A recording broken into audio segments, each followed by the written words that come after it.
Reminded me again, I can't go long, can I? Could go wrong, but I can't go long. Well, good morning, and grace and peace to each of you. It's a great day. You know, we used to sing that song, and I like this, the song we just sang. We used to sing a lot about our heavenly reward and going home, and there's a great day coming, when the saint and the sinner shall be parted right in.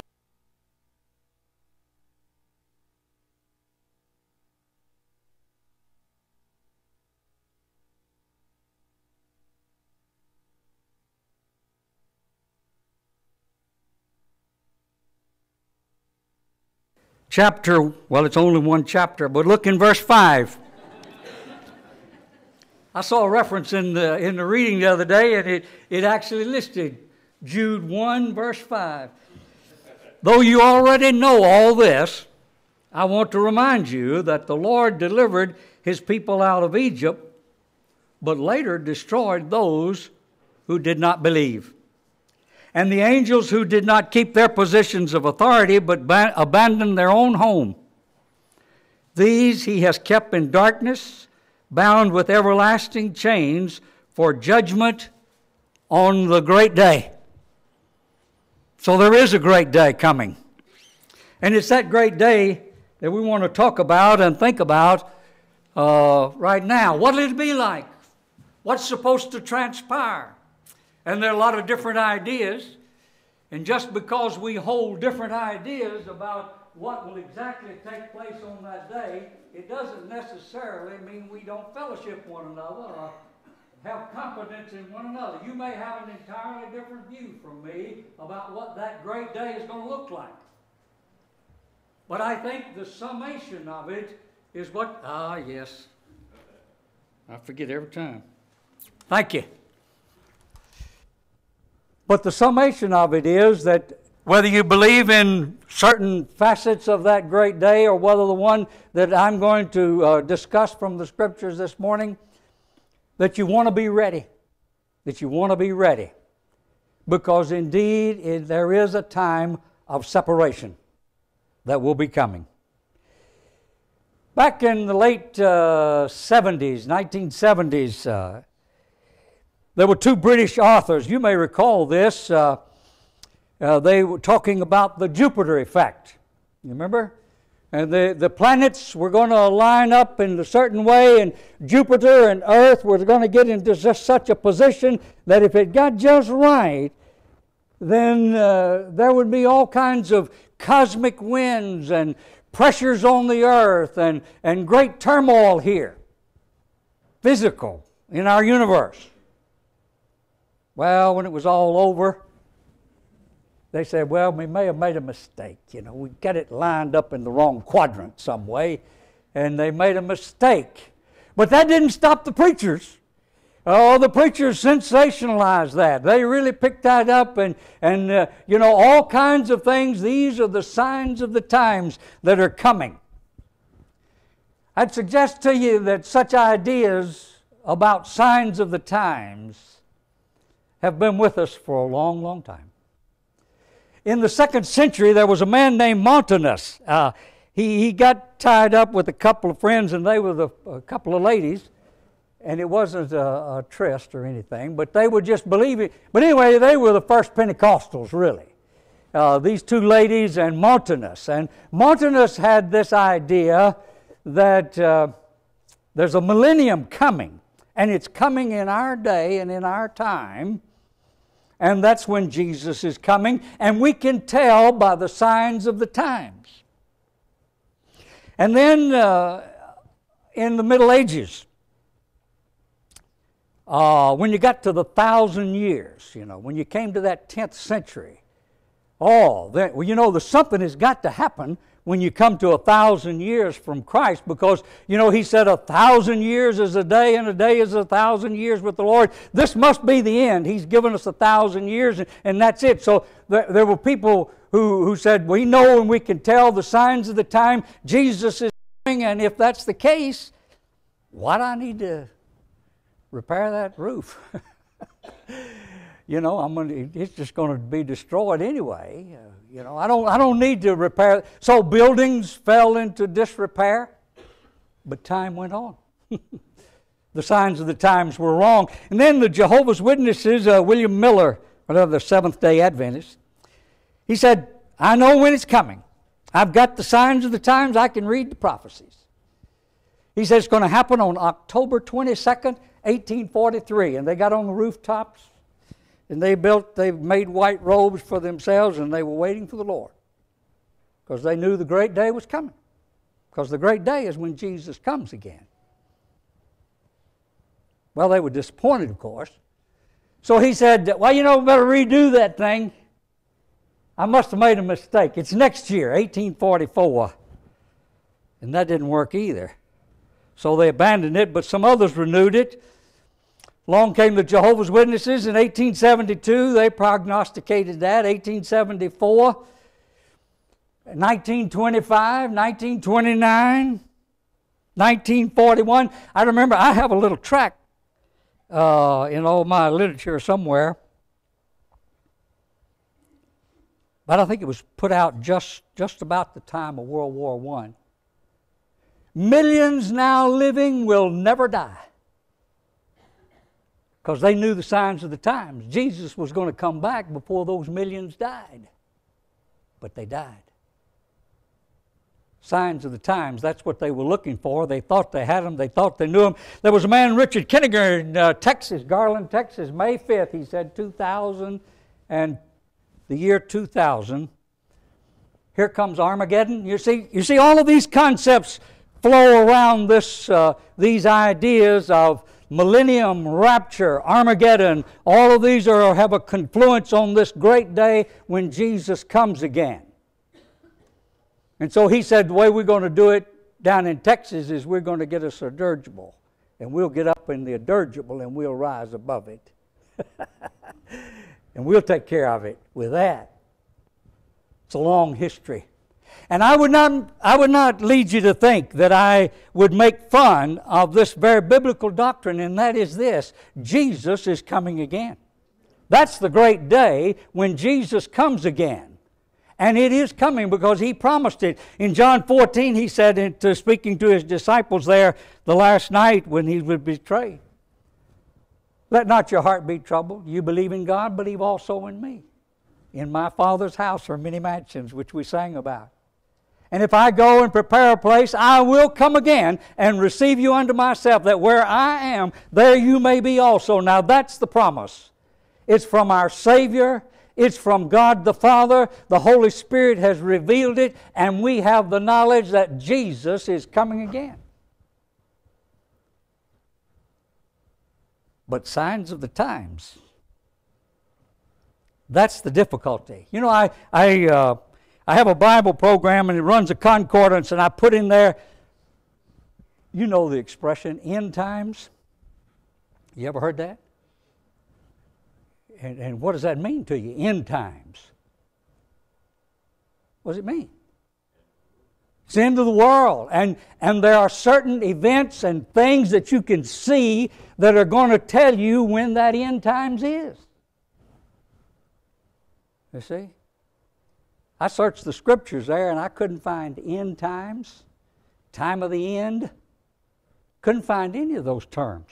Those are terms that we've dug up and used, and sometimes they're okay, and we can use them, but I would suggest to you that there are a lot of ideas that have come through the centuries about the day that is the great day when Jesus comes again, and people have spun out stories and ideas and tried to tie passages from Genesis and Isaiah and Revelation and put it all on the great day and say, this is what's going to happen, and these are the signs of it, and the Scriptures don't indicate that. No signs of the times. So I would not make fun that the world will end. It will. I would not give you a doomsday scenario of a nuclear threat that's how God's going to do it. Don't know.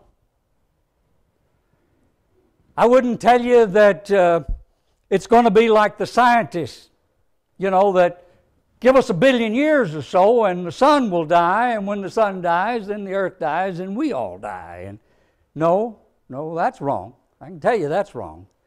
Because when Jesus comes again, He's going to come in flaming fire, taking vengeance on those that know not God and obey not the gospel. 2 Thessalonians 1, verse 7 and 8.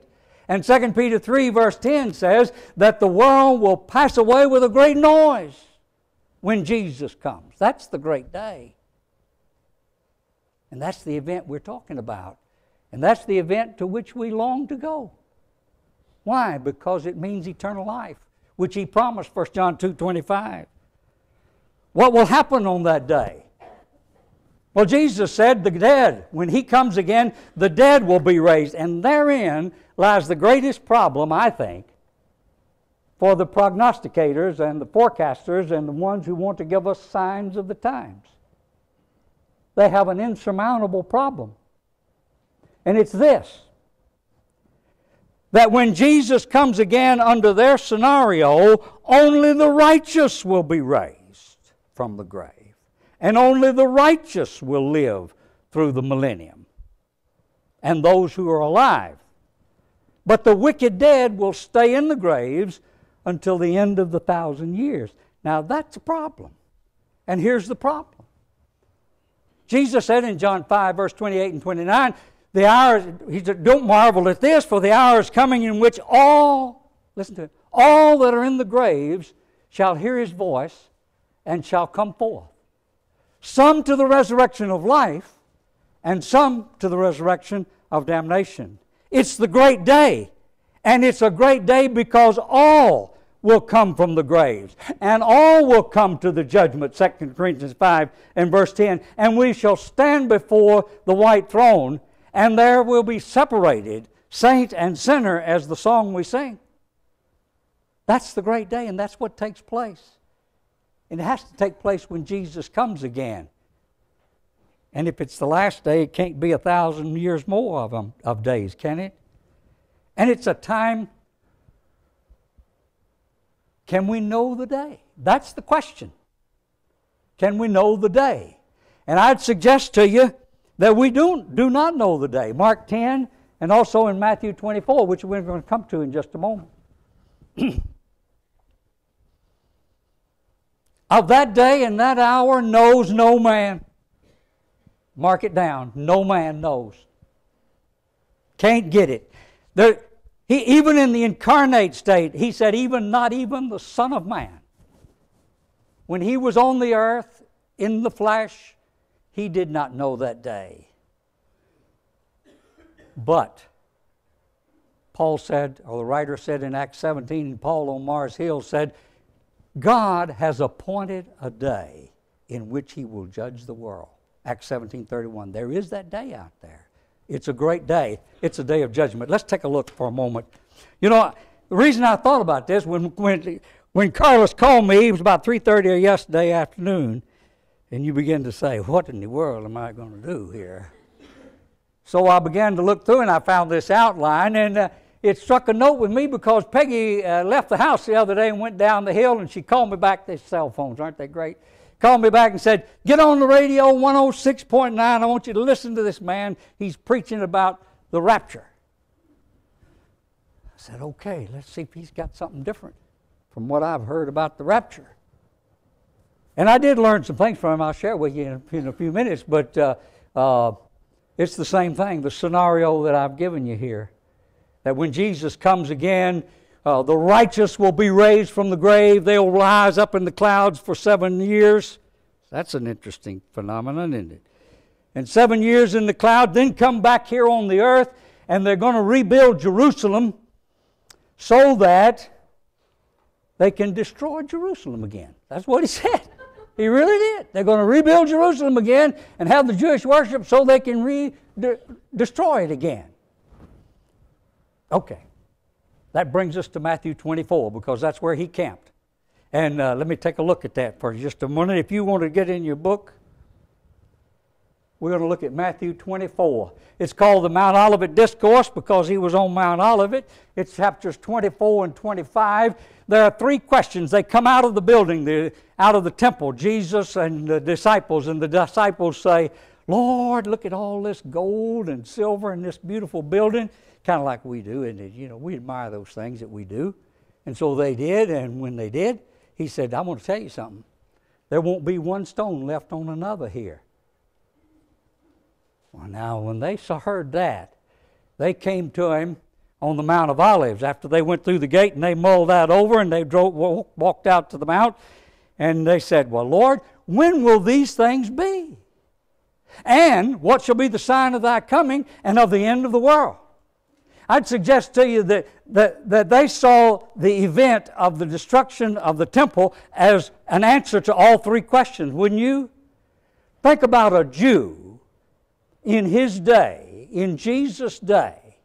If the temple were to be torn down and destroyed, wouldn't the world have come to an end as they know it? And it would surely be time for Jesus to be in his kingdom. That's the way they saw it, all as one thing. But there are really two questions that Jesus deals with in this. When shall these things be? Now, when he says, when they say, when shall these things be, what do you think these things refer to? It's got to be the destruction of Jerusalem, hasn't it? That's what they're talking about. So when will these things be? And you would assume that Jesus is going to answer that question. And then the other part of that question is, it must be the end of the world. Must be when you're coming again. When will that be? And how can we know that? Well,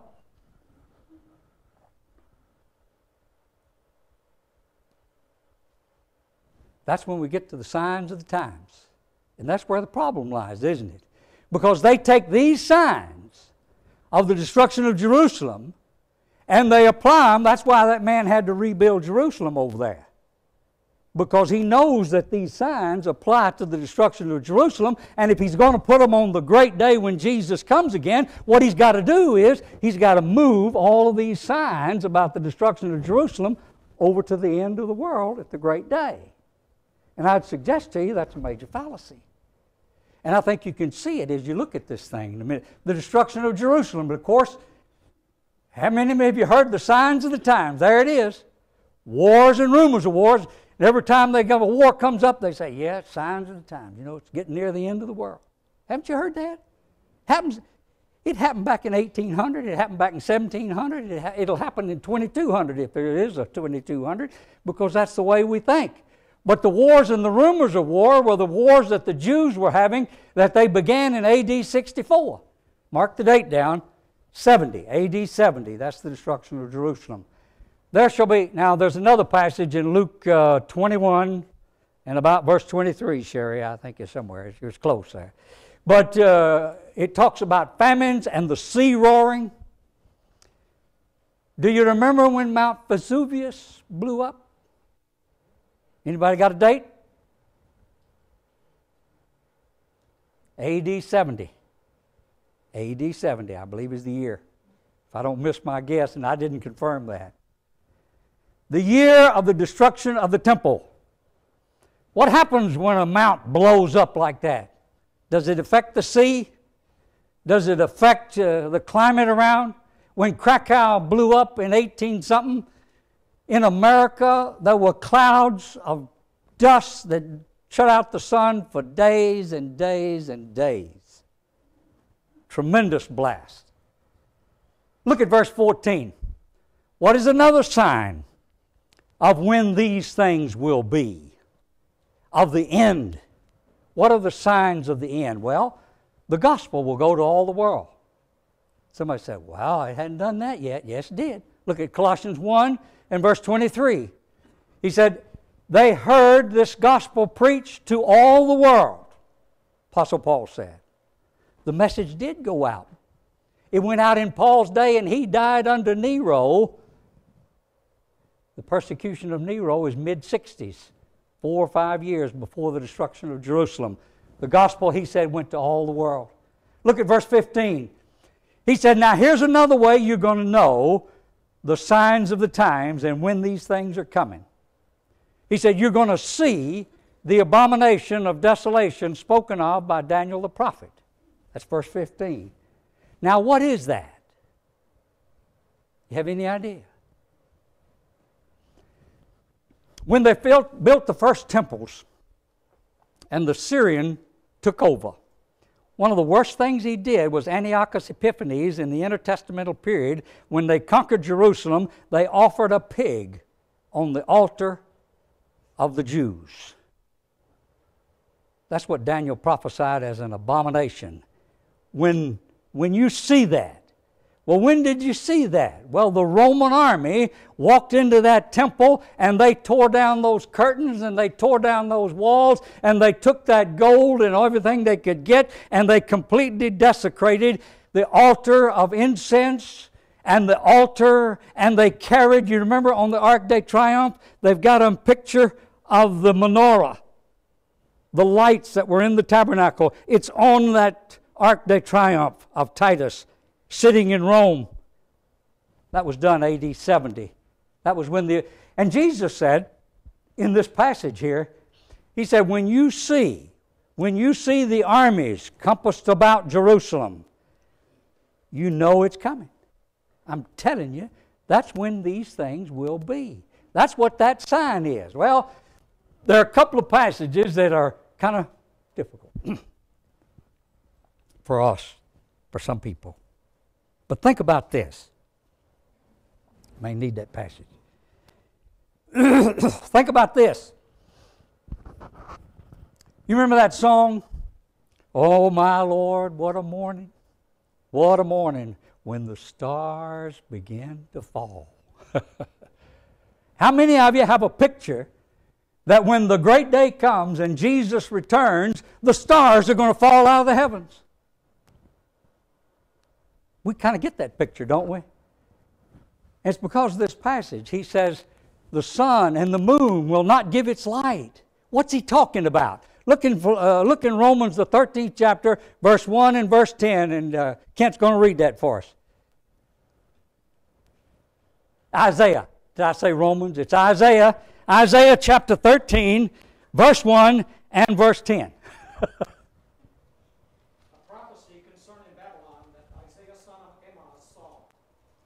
Concerning Babylon. The stars of heaven and their constellations will not show their light. The rising sun will be darkened, and the moon will not give its light. You see? You see, God uses imagery and metaphor just like we do. What's going to happen to Babylon? When he gets down to the last two verses in that chapter, he says this is all about Babylon. What's going to happen? The star, the king, and the kingdom, and the counselors, and all those who are running Babylon, they're going to fall. Belshazzar is going to die the night those armies come in his city. The stars and the sun and the moon of that kingdom are going to go down. And Jesus is saying that when the Roman armies come around Jerusalem, what's going to happen is the high priest is going to be gone. All of the priesthood will be gone. The sun and the moon and the stars of this life will be over. It'll be wiped out.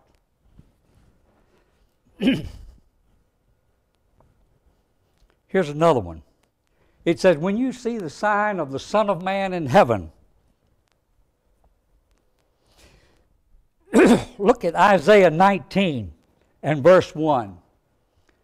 It says, God is coming in a cloud on Egypt. See, God uses those metaphors. He's going to use this destroying army that comes against Egypt. It's going to look like and be like a cloud that's going to overshadow. You see a storm cloud coming? You know what he's talking about, don't you? Here's this storm that's coming. It's an army. And Jesus is talking about the sign. I've told you now, when you see all this, you'll know that the Son of Man is going to be victorious, that God is going to destroy the rule of these Jews, and the church is going to be triumphant. They're going to send their evangelists out, and they're going to gather their elect from the four winds. And the key to it all is in verse 34. Listen to it. Verily, I say unto you, this generation shall not pass till all these things be fulfilled. That's key. And that description fits it. That's what took place. All those things were fulfilled. And so we make a mistake to go back over there and take these prophecies about this event and say, okay, here, it never really happened. This is when it's really going to happen, down here on the great day. Now, since he said that this destruction of Jerusalem was going to take place in the lifetime of these people, now, when is this end of the world? Okay. He said, heaven and earth shall pass away, but my word shall never pass away. But of that day, now you see, watch him. He's told them about when these things shall be, and now he turns to tell them when that day is going to be. Of that day and that hour knows no man. Now, I'd suggest to you that he is now talking about the end of time and the great day when he returns. Because he could not be talking about those same signs, because he says there are no signs. You know what he's saying? There are no signs for that day. You got signs for this one. When you see the fig tree blossom, you'll know. But you're not going to know here. And that brings us to our last thought I'd share with you. If you compare Matthew 24, what Jesus taught there, and what Paul said, and what Peter said about the great day, that they all say the same thing. And the same thing is this: you have no signs. It's just the day is coming. How do I know? How do you know that you have no signs? Well, it's rather simple. Because Jesus gives it in the last part there. He said, it'll be like a thief in the night. Have you ever been robbed? Anybody ever had your house broken into? Now, if I'd have known he's coming, I could have met him with a Smith & Wesson maybe. But I didn't know he's coming. I had no way of knowing. There's no sign that the thief is coming. And Jesus says, the day of the Lord's return is like a thief in the night. You don't know it. Now, that's what Paul said in 1 Thessalonians 5 and verse 2. Brethren, you no need that I tell unto you the times and the seasons of the day. But he said, the day of the Lord will come like a thief in the night. And look at 2 Peter 3 and verse 6, 7, 8, along about verse 10. He said, but that day will come like a thief in the night. The picture is there is no sign, there is no warning. What is the lesson? What is the lesson? We can't miss it. Verse 9 in 1 Thessalonians 5, the teaching is, God says, I have appointed you to obtain salvation and not wrath. When the wrath of God comes on the great day, you and I can be redeemed, justified, caught up into the clouds with Him to be with the Lord in the air. We can be ready. But the only way is to be ready always. To be ready always. That's how you get ready for the thief. You just got to be ready always. You never know when he's coming. And we don't know when the Lord's coming. We've got to be ready. And the question is, for you, for me, for her, I believe in that day. I believe it's coming. And it's a great day. But we got to be ready. We got to be disciples.